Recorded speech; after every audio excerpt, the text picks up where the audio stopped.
baby, I have been surrounded and raised by a strong, nurturing family. The women in my family outnumber the men, and I was raised to believe that independence was one of the finest tools in life. We could either choose to lean on someone for the things that we wanted, or we could go out and do things for ourselves. I truly believe, ethnically, Native American women are the strongest and most independent of them all. I have this belief because of the history of Native American culture. Thousands of years before our time, our ancestors walked this earth. The men were warriors and made a living for their families, while the women cared for the children and home.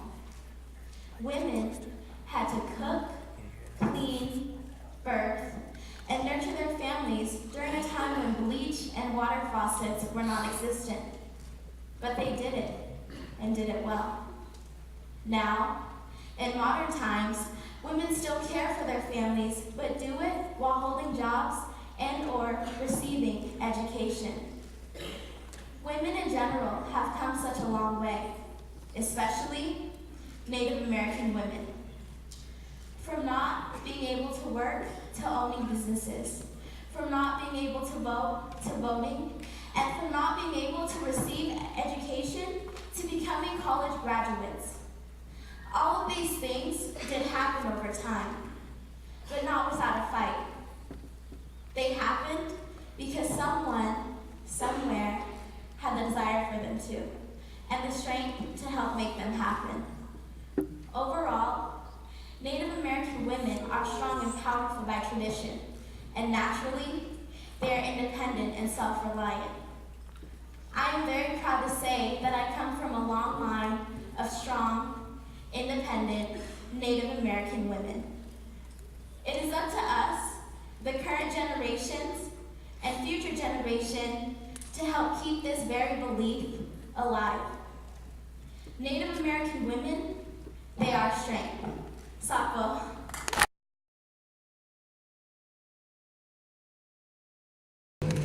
Deweynie is the 18-year-old daughter of Stephanie K. Manning and Donovan Mario Deweynie. She is a member of the Salt River Pima Maricopa Indian community. Tonight, she is being escorted by Councilman Delvin Ray Sr. of the Salt River Pima Maricopa Indian community. All over here.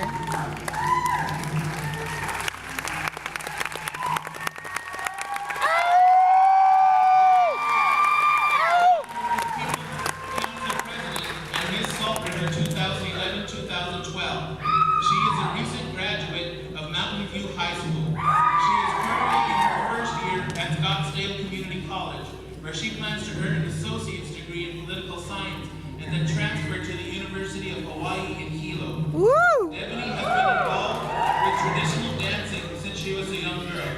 She enjoys learning new traditional songs and the stories behind the songs. She also enjoys cultural dances and spending time with her family. She recently served as an intern with the Salt River Environmental Protection and Natural Resources Division. She is currently a clerk in the Salt River Prosecutor's Office. If selected as Miss Indian Arizona, Devanie will promote youth outreach and leadership. Devanie believes that it is important for all young people to have a voice in today's society. She says that she wants to help other youth to become a part of this powerful movement. Participant number 5, Devanie Deweynie.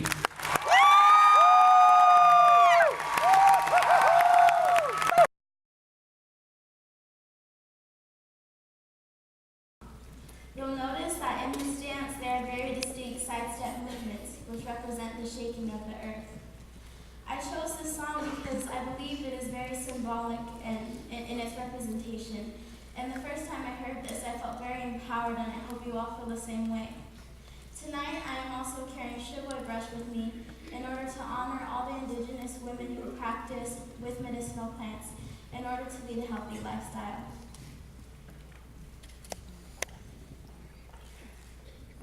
Yohoka e nakelo,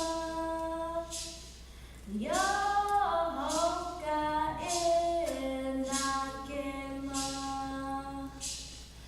Hoka jana java,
21st century.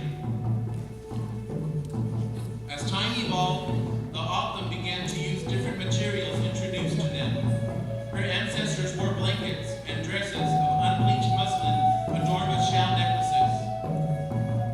Devanie's dress is made of aqua, satin, and white applique water designs to show that she comes from the river people. Instead of seashells, Devanie wears a long multi-strand necklace made of white cut glass beads with a hint of aqua. She also wears shell earrings to complement her necklace and dress. She wears her hair long and straightened